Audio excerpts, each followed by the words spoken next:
Alright, test. Alright, everything's working fine. Alright, this is going to be my reaction video to Marvel's Animations X-Men 97 Astonishing 90's trailer by Disney Plus here. I did a reaction video already to the first trailer that was released, and I loved it. I also did another video asking why so many people were hating on specific things from the trailer, and I got some very valid responses in that video, and I did a follow-up video to that, responding to the first few people who commented, of course, and obviously way more people commented that I didn't get a chance to get to in that video, but I made sure to reply to a lot of them in the comment section. Alright, so anyways, I'm just going to play this and see if there's anything in here that'll upset me or that'll brighten my day. Because I need it with the way... Well, hold on, we'll just let this play. Your favorite marvelous mutants. Wait, why are there subtitles on? 10 all-new episodes. 10 episodes. Alright, Disney Plus. I don't have Disney Plus, but I have ways of watching this. His visor before he starts up again. No, don't! I surrender! Not. Don't miss the X-Men 97, only on Disney Plus. Alright, March 20th. Cool. Anyways, yeah, Goku. That's why I've not been blah, stuttering my words, damn it. But that's why I've not been having a good week, and is because it's the passing of Akira Toriyama, who was a big part of my childhood, along with Stan Lee and many others. But anyways, let's watch this again. Things are about to get extreme. Daddy's home. Your favorite marvelous mutants are back. It'll be just like old times. 10 all-new episodes, only on Disney Plus. Awesome. Out. Take his visor before he starts up again. No, don't! I surrender! Not. No, don't! I surrender! Not.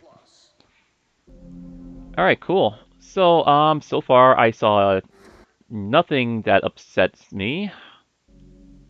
Everything is looking fine so far. Hey, there's Rogue. Hold on, let's see the Rogue in flight again, mid-flight. Where was it?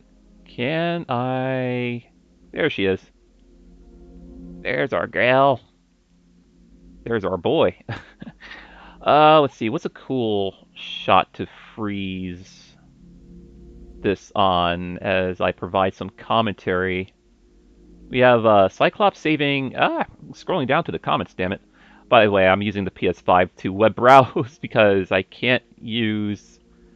If I try to use the browser on my laptop with OBS, everything will just freeze up. Because my laptop is not that powerful, sadly. I'm trying to find a cool scene to freeze this on. Maybe this one? Yeah. Alright. Yeah, so far I'm still liking everything that I'm seeing. I guess I should expand more about my thoughts about why I'm not as upset as most of the fan base are. Yeah, understandably, I completely understand why people are upset about certain things that's been maybe slightly changed, or due to Disney's track record lately. I get it, but just to give you guys my reason why I'm not upset, at least not yet, other than just nostalgia, of course, is because I think I'm at a point in my life where I just don't have that energy to just focus on hating something. um, yeah, I just don't have the energy to just hate and all this stuff I'm hearing about. Like, I feel like I would have to see it with my own eyes first before I decide to jump on the hate train for this show.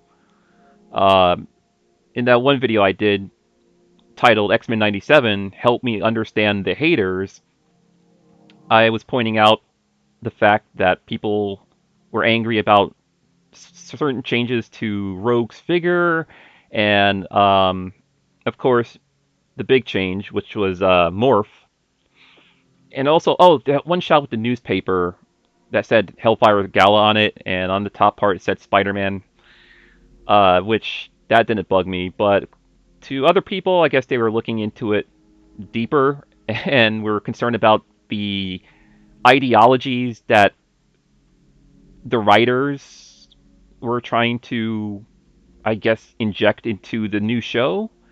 Um, all I'm gonna say is they are really going to have to push things to the limit to trigger me.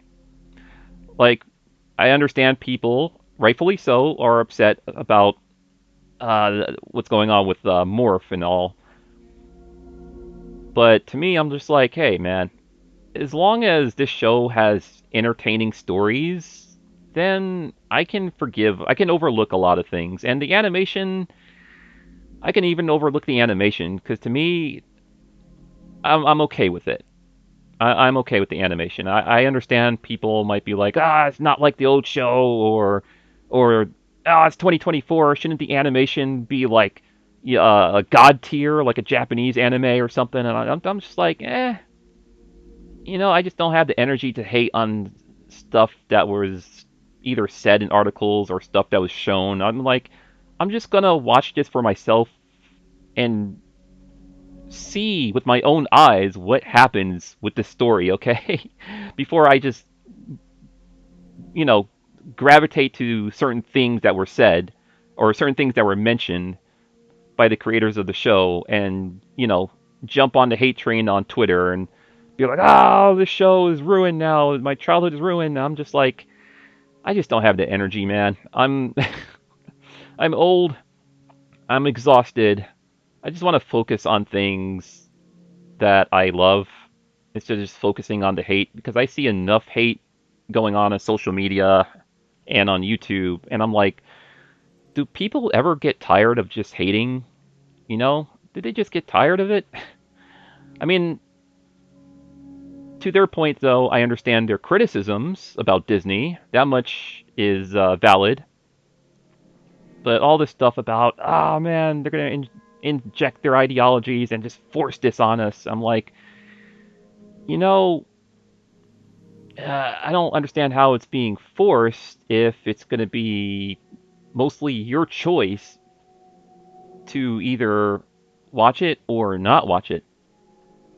You know, uh, where I'm at is I want to watch it. That's where I'm at. I'm out. I want to see this story. I want to see if this. I want to see if the stories are at least entertaining for me to keep. To stick with the show. Pretty much. If the stories are entertaining enough for me to stick with the show, and so far I've seen nothing that would upset me from either of these trailers, from the first original trailer and from this one trailer called Marvel's. It's titled Marvel Animation X-Men '97, Astonishing 90's, and after that it says Disney Plus. This is not really a second trailer though, right? This is more of like a short promo, just letting us know it's out on the 20th of this month, which is pretty cool. Pretty cool. I mean, I don't have Disney Plus, but like I said, I have my ways of watching this stuff.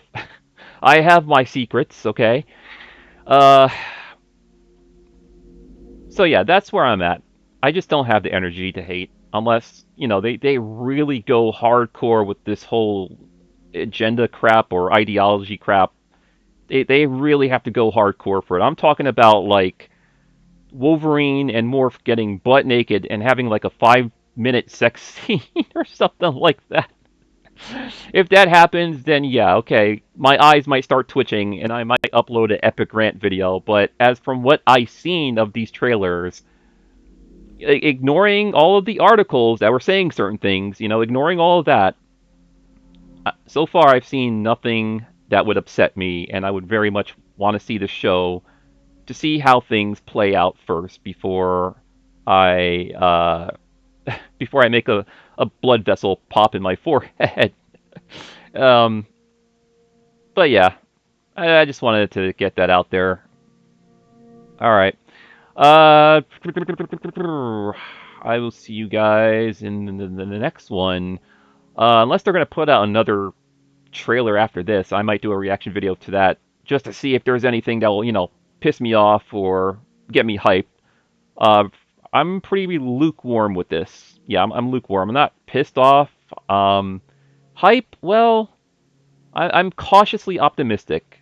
I think that's the word. I'm cautiously optimistic, even though I very well understand Disney's track record to constantly disappoint time and time again. I mean, yeah, that has happened with most of the MCU movies after Endgame. I mean, I was, oh geez, after Endgame, I was still trying to hang on to the MCU. To be honest, I was like, well, there's still got to be more fun things to show, right?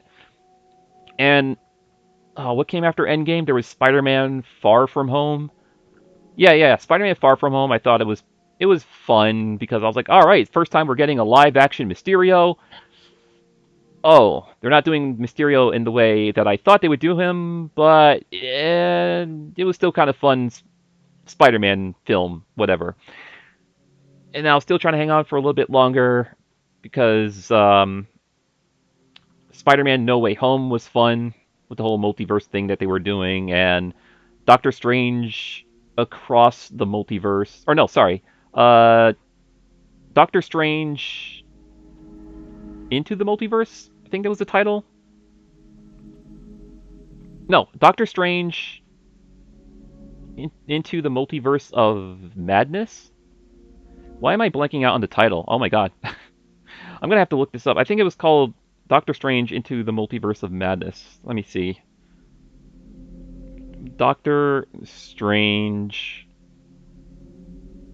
Ah, in the Multiverse of Madness. Okay. Yeah. Well, shame on me for forgetting the title of that movie because I did have some amount of fun with it. Even though I have my criticisms. Uh, One of my main criticisms is that I wish there was an actual villain other than Scarlet Witch.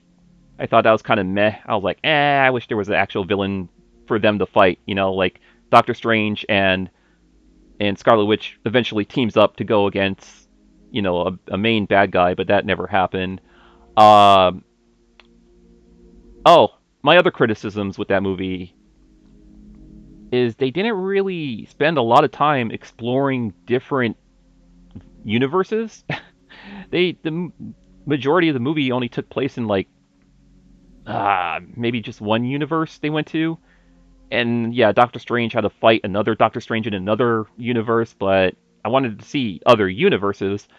Um, Hats off to, which company made this movie? I forgot the name of the company, but hats off to the other movie that has nothing to do with Marvel called Everything Everywhere All at Once, starring Michelle Yeoh. I thought that was a way better multiverse movie than Doctor Strange in the Multiverse of Madness. And that's not even a Marvel movie. I was like, wow, you know what? This is actually a pretty cool multiverse movie, and it's not a Marvel movie. So hats off to them. I actually didn't get to see that until I bought it on 4K one day, and I was like, all right, everybody kept talking about how great this movie is. Time to sit down and watch it, and I was surprised how good it was. Um, but yeah, I think the one MCU movie to finally break me and give up was Thor: Love and Thunder. Yeah, Thor: Love and Thunder. I remember seeing the trailers for that, and I was like, oh, okay, they're gonna bring in Lady Thor, known as Jane Foster, and they're gonna have Gore the God Butcher, and he looks nothing like the comic books, but Kristen Bale is still a good actor, so maybe he could pull it off. And Thor has some new armor. This could work. And I forgot it was directed by Taika Waititi, and he was trying to make it kind of like Thor Ragnarok with the overabundance of comedy, but it seemed like he just cranked it up to 100 with the silliness, and I was like, oh no, this does not work for Thor at all. Like, I really wish he would have gotten away from the silliness of Ragnarok, even though I was fine with Ragnarok. That was a nice change, and very entertaining, I thought. But I wish he would have gotten away from that and made Thor, badass like he is in the comics, because the whole Gore the God Butcher storyline is pretty badass in the comic books, and for the movie, it seemed like they just treated it like a joke. I was like, what is this? They they've tamed this down a lot for children. Oh no. So yeah, I think that finally broke me, and I was like, yeah, I'm done with the MCU. Don't really care about any upcoming movies like Ant-Man, Quantumania, uh, what was that other one? Wakanda Forever. Didn't care about that. Didn't care about Eternals. There was something else, wasn't there? Oh, the Marvels. Didn't care about any of that. I was done. I was done. Like I was like, you know what? I think I no longer have any more investment in the MCU. I really don't care what happens in the Kang Dynasty or the Secret Wars. I don't know if that would be the one to get me back on track. Uh, as of now, I'm banking on Deadpool 3 to get me back on track with the MCU, but we'll see. We'll see. Because now that Deadpool's a part of the MCU, who knows? That can go either way. I mean, Ryan Reynolds was in charge of directing that, I think. Or, he was in charge of writing, right? Writing and directing. So that can go either way. But I'm crossing my fingers on Deadpool 3 to get me back on the MCU hype train, and hopefully that'll get me excited to see whatever happens in Secret Wars. But anyways, sorry, I've been going off on a rant about MCU just to get my point across about how Disney's been disappointing me lately. But they haven't just been disappointing people lately with the MCU. They've been disappointing people with Star Wars and a few Pixar films that were once magical in our lifetimes or in our childhoods. But yeah, I trust me, I understand. I get it. I get it. All right, guys. Sorry. Oh my God, 17 minutes? Ah, man, have I really become the old man yelling at clouds? Oh God, I've really become that dude. Video's over. Goodbye. Sorry. Stay awesome.